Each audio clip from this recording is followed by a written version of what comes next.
Halo semua, balik lagi di channel Toraokun. Sebelum pembahasannya dimulai, silahkan klik tombol subscribe dan aktifkan lonceng notifikasinya supaya kalian gak ketinggalan info dan teori terbaru seputar One Piece. Buat kalian yang mau informasi tambahan soal SBS atau databook, kalian bisa follow Instagram Toraokun. Di sana admin akan memposting soal SBS, databook, dan berbagai teori singkat. Sekarang lanjut ke pembahasan. Full One Piece Chapter 1136 telah muncul di berbagai forum. Dalam video kali ini, channel Toraokun akan menjelaskan berbagai hal menarik pada chapter kali ini. Cerita dimulai dengan memperlihatkan keadaan di desa barat Elbaf. Seperti yang kita tahu, di sana sedang berlangsung pesta meriah yang diselenggarakan oleh bajak laut Jane Warrior. Luffy tampak tengah memakan daging rusa dengan sangat lahap. Sementara itu, Zoro menjelaskan sesuatu. Sang raksasa legendaris tersebut bilang, sebenarnya tak banyak manusia yang bisa mencapai dunia matahari. Biasanya manusia hanya bisa mencapai dunia bawah, dan mereka mengira itulah keseluruhan pulau Elbaf. Tak heran banyak orang yang ketakutan dan melarikan diri dari sana karena dunia bawah memiliki banyak binatang buas. Para kru bajak laut api jerami pun mendengar penjelasan Zoro sambil menikmati pesta. Di tempat itu terlihat beberapa raksasa tertarik kepada Jinbei dan Brook karena mereka belum pernah melihat ras lain selain raksasa dan manusia biasa. Kemudian Usopp menceritakan berbagai kisah petualangan seru yang dilakukan oleh bajak laut api jerami kepada para raksasa di sana. Salah satunya soal pertarungan melawan Ors di Pulau Trailer Bark dulu. Mendengar Ors disebut, seorang raksasa pun bilang bahwa Ors merupakan pejuang legendaris yang ganas di antara ras raksasa. Setelah itu, Gear berbicara dengan Rod. Dia memaksanya untuk meminta maaf kepada bajak laut api jerami. Melihat Rod meminta maaf, membuat Zoro berkata bahwa sang raksasa itu sangat beruntung karena waktu di jembatan, Usopp menghentikan Zoro untuk menebas. Jika saat itu Zoro menebas Rod, maka kepalanya pasti sudah melayang. Kata-kata Zoro ini bukan hanya sekadar ancaman, melainkan memang suatu kebenaran. Rod sudah paham seberapa besar kekuatan Zoro, sehingga jika Zoro mau, raksasa seperti dirinya, kepalanya pasti sudah ditebas kapan saja.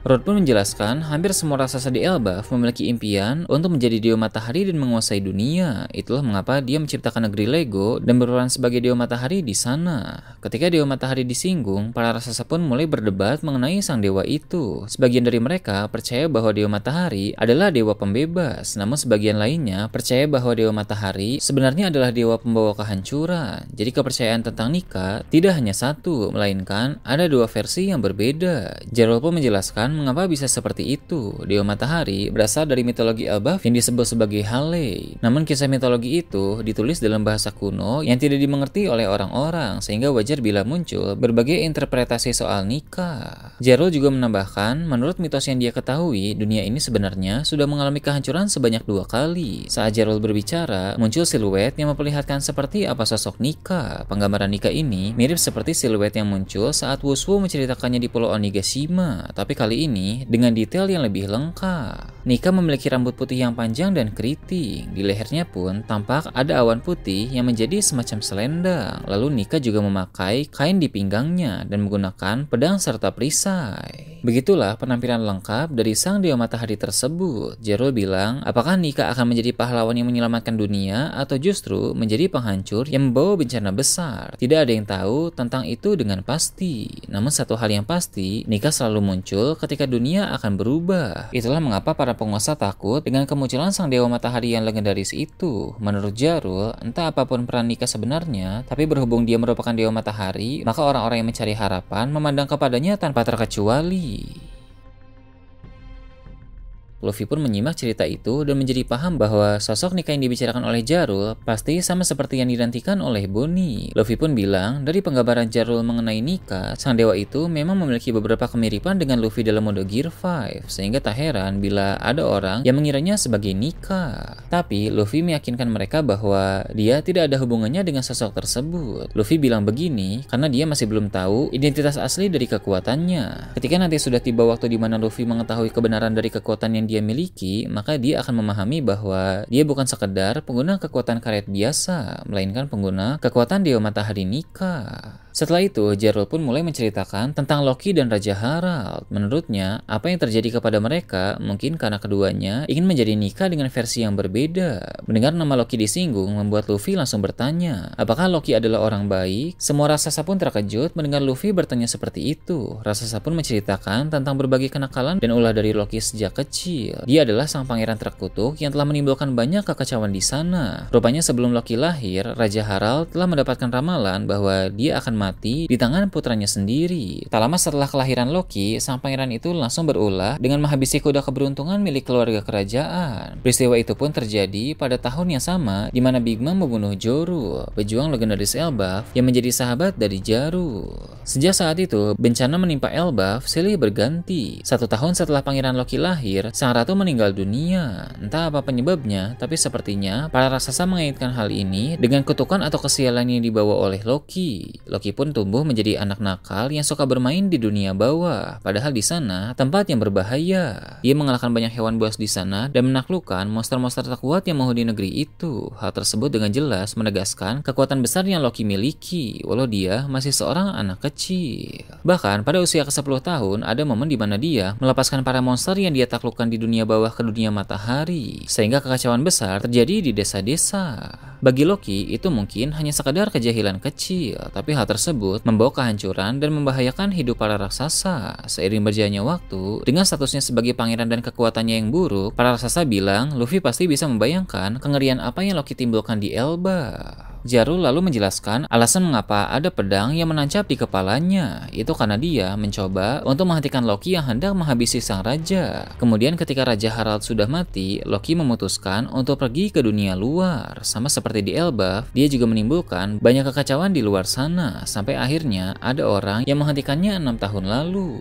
Orang itu adalah Sang si rambut merah. Sang yang mengalahkan Loki pun menangkapnya dan membawanya kembali ke Pulau Elbaf. Jadi di sini terungkap bahwa Sang tidak mengalahkan Loki di Elbaf, melainkan di luar Pulau Elbaf. Luffy sangat senang ketika dia mendengar nama Sans disebut dalam cerita itu. Saat para raksasa membicarakan Loki, Zoro memperhatikan ada yang aneh dengan Luffy. Zoro menyadari bahwa Luffy sudah bertemu dengan Loki, sehingga dia mengingatkan Luffy untuk tidak percaya satu kata pun yang diucapkan oleh orang semacam itu. Luffy menanggapi dengan bilang, Loki mengaku dia tahu keberadaan soal Shanks. Luffy sangat ingin bertemu dengan Shanks sehingga dia mau membantu Loki agar bisa mendapatkan informasi. Zoro pun merasa Luffy sebenarnya ditipu oleh sang pangeran tersebut. Insting Zoro memang sangat kuat, bahkan yang terkuat di antara bajak laut topi jerami. Sehingga meski dia belum bertemu dengan Loki secara langsung, tapi Zoro sudah tahu bahwa Loki sebenarnya telah menipu Luffy.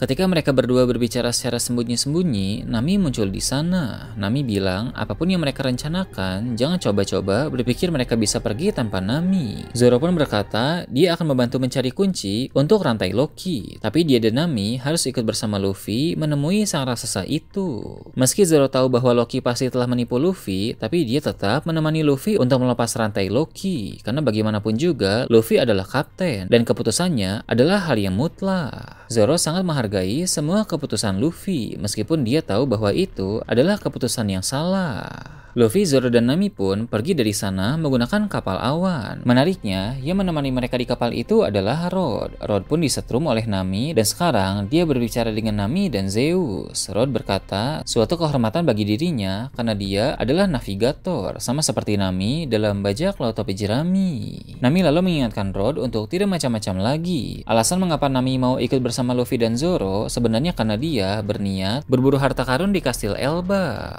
Cerita kemudian beralih ke dunia bawah. Diperlihatkan dua orang berjubah misterius telah tiba di sana dan bertemu dengan Loki. Seperti yang bisa kita duga, dua orang itu adalah kesatria suci. Menariknya, tujuan mereka mencari Loki ternyata untuk merekrut raksasa tersebut menjadi anggota baru kesatria suci. Jadi kesatria suci tidak semuanya harus berasal dari Tenryubito, melainkan bisa juga dari orang luar. Tentu saja, Loki langsung menolak. Dia bilang dia tidak mau menjadi sampah seperti mereka. Kesatria suci yang mirip dengan dengan Shanks lalu bertanya kepada temannya apa saja informasi yang mereka miliki tentang Loki. Si wanita yang memakai perban pun menjawab, para agen pemerintah dunia yang telah dikirim ke Elbaf semuanya diserang oleh seekor gagak raksasa dan langsung menghilang, sehingga mereka tidak bisa menemukan informasi tentang kelemahan Loki atau semacamnya. Wanita kesatria suci itu dikonfirmasi bernama Gunko. Setelah menjawab pertanyaan dari kesatria suci yang mirip dengan Shanks, Gunko pun melepas jubahnya karena merasa kesal akibat sikap kurang ajar Loki. Di sana, Gunko memperlihatkan sedikit dari kemampuannya. Dia mengubah lengan blazer yang dia gunakan menjadi perban dan siap untuk menyerang Loki. Dia ingin segera menghabisi Loki, tapi kesatria suci yang mirip dengan Shanks memintanya untuk tidak terburu-buru. Tiba-tiba muncul serigala raksasa yang merupakan teman sang pangeran itu di dunia bawah. Serigala tersebut langsung menyerang kesatria suci, tapi Gunko dapat mengatasinya dengan sangat mudah. Perban dari Gunko dililitkan ke leher sang serigala itu, lalu Loki pun tampak khawatir dengan keadaan serigala tersebut. Melihat hal itu, membuat kesatria suci yang mirip dengan Shanks langsung berkata, jika Loki berubah pikiran dan mau menerima tawaran mereka, serigala itu akan dibiarkan hidup. Namun pendirian Loki tidak goyah. Loki bilang kepada sang serigala untuk beristirahat dengan tenang. Loki berkata, tentu ada kesedihan dan kemarahan akibat kematian temannya itu, tapi sebagai seorang pejuang, dia tidak kehilangan ketenangan di hadapan kematian. Loki juga menegaskan bahwa dia akan menelan semua kemarahan dan meluapkannya untuk menghancurkan dunia.